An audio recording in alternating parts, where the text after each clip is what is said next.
So today, let's talk about GR number 165389 that held on October 17, 2008. So NFD International Manning Agents and AS Volcanus Oslo petitioners versus National Labor Relations Commissions by Jose I. Ilagan Jr. and Constantino Co. Jr. So this case involved a dispute between seafarers and Manning Agency, NFD International Manning Agents.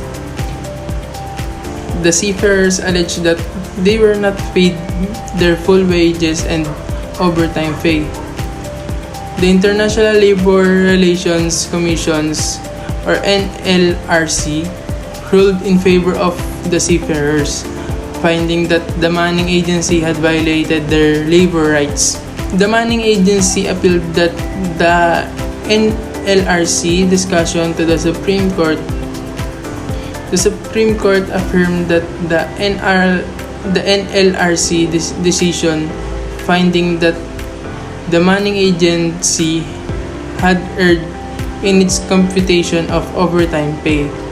The court also emphasized the responsibility of Manning Agency to ensure that seafarers are paid their full wages and benefits. GR number 165389 decided on October 17, 2008 involved a labor dispute between NFD International Manning Agents and AS Volcanus Oslo as petitioners and the National Labor Relations Commissions by Jose Ilagan Jr. and Constantino as respondents. The case revolved around the termination of Jose I. Ilagan Jr.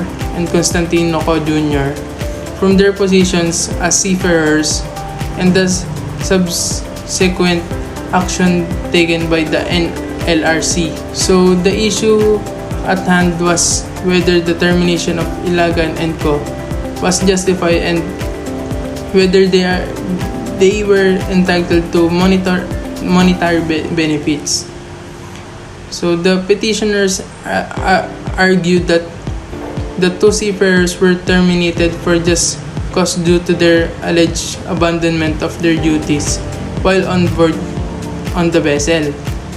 On the other hand, the respondents claimed that they were wrongfully terminated without any valid reasons and were entitled to receive the salaries and other benefits.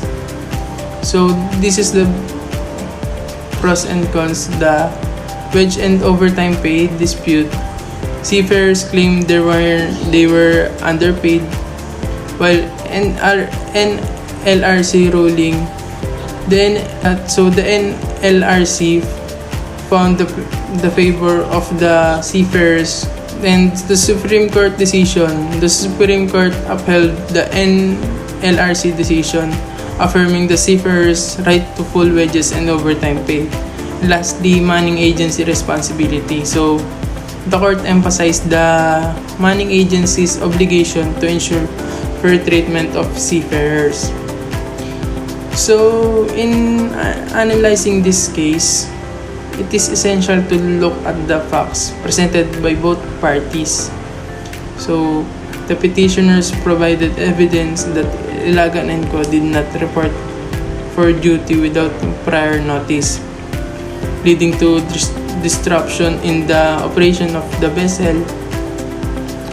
They argue that this constitute abandonment of their post, which justified their termination.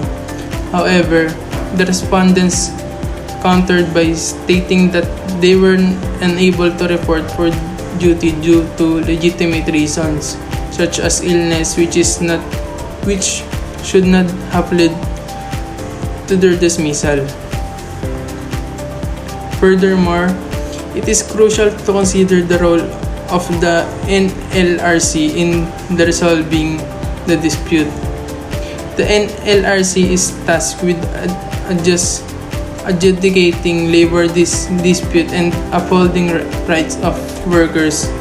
In this case, the NLRC had to determine whether the termination of Ilagan and Co. was lawful, and whether they were entitled to receive their salaries and other benefits. Ultimately, the NLRC ruled into favor of respondents, stating that they were wrongfully terminated and were entitled to receive their salaries and benefits.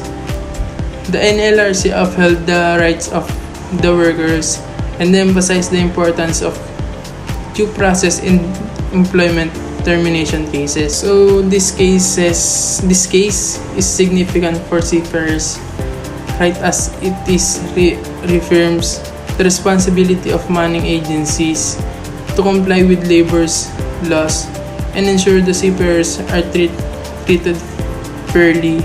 It is also provides guidance on the computation of overtime pays for the seafarers.